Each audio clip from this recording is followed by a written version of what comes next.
The National Pension System, or NPS, and equity mutual funds are both long-term investments. People often get confused about where to invest between NPS and mutual funds. Which is better then, NPS or equity mutual funds? Now, both NPS and equity mutual funds have their own benefits and drawbacks. Let's find out which scheme is right for which type of investor. Every investment is made with some purpose or objective in mind. NPS is a long-term focused investment designed to provide regular income after retirement. Equity mutual funds can be used for various long-term financial goals such as wealth creation, retirement, children's education, and marriage. For short-term goals, it is advisable to choose debt mutual funds. Now, in NPS, your money is invested in different asset classes, including equity, government bonds, corporate bonds, and alternative investment funds. Currently, NPS investors can choose between two investment options. What are those? Well, one is auto and the second is the active choice. Now, if we look at the active choice, NPS subscribers can choose the allocation percentage in different asset classes themselves. Now, if we look at the auto choice on the other hand, the allocation is done automatically based on your age.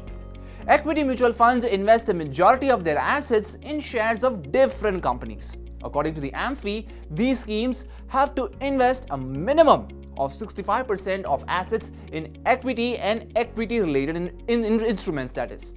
Equity mutual funds invest in shares of companies from different sectors or themes and market caps. NPS is considered safer and less volatile compared to equity mutual funds because they diversify the fund into equity, corporate bonds, and government bonds, while equity mutual funds mostly invest the fund in equity shares, and hence there is more concern about volatility. Investing in a Tier 1 account of NPS comes with a lock-in period until retirement. However, partial withdrawal is allowed from NPS for certain situations like, say, medical emergencies, education, and marriage expenses. On the other hand, except for equity-linked saving schemes, which is ELSS, most equity mutual fund schemes do not have a lock-in period. Speaking about ELSS, that has a lock-in period of 3 years. The National Pension System (NPS) is generally used for pension and tax-saving purposes. Investment in NPS qualifies for a deduction of up to 50,000 rupees under Section 80 CCD 1 subsection B of the Income Tax Act. If you're salaried and your employer contributes to NPS on your behalf, you can claim a deduction of up to 10% of basic salary plus DA under Section 80 CCD subsection 2. The limit for government employees is 14%. Investing in NPS on your own qualifies for a deduction under Section 80 CCD subsection 1 subject to a cap under Section 80 CCE. The combined deduction limit for Section 80C, 80CCC and Section 80 CCD subsection 1 is up to 1.5 lakh rupees.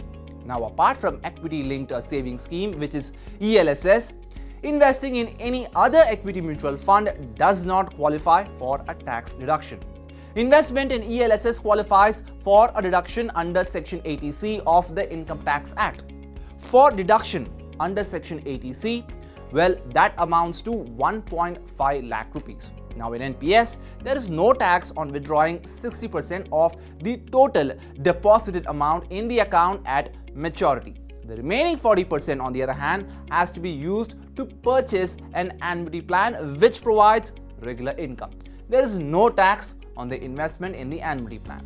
But tax may be applicable on the annuity income as per your tax slab. There is a tax on redemption or withdrawal from equity mutual funds.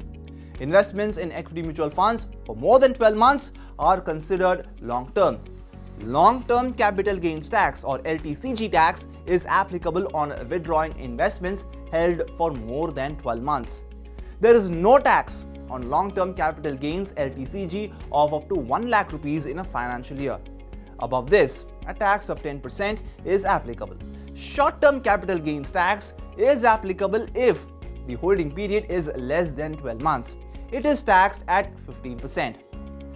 Harshad Chetanwala, co-founder of mywealthgrowth.com, explains that equity mutual funds primarily invest in shares. With a longer investment horizon, the risk in equity fund decreases in the long term. The return on equity mutual funds can be between 12% to 15%. NPS is more diversified.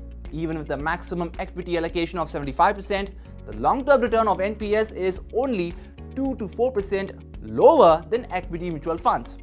Before investing in NPS or equity mutual funds, carefully read the scheme-related documents. Decide after determining your risk appetite and investment goal. Seek advice from a financial planner. If your goal is low risk and decent returns, NPS can work for you in retirement planning. Those willing to take more risk for higher returns can consider equity mutual funds for retirement and other financial goals. However, maintain a long-term perspective in both investments.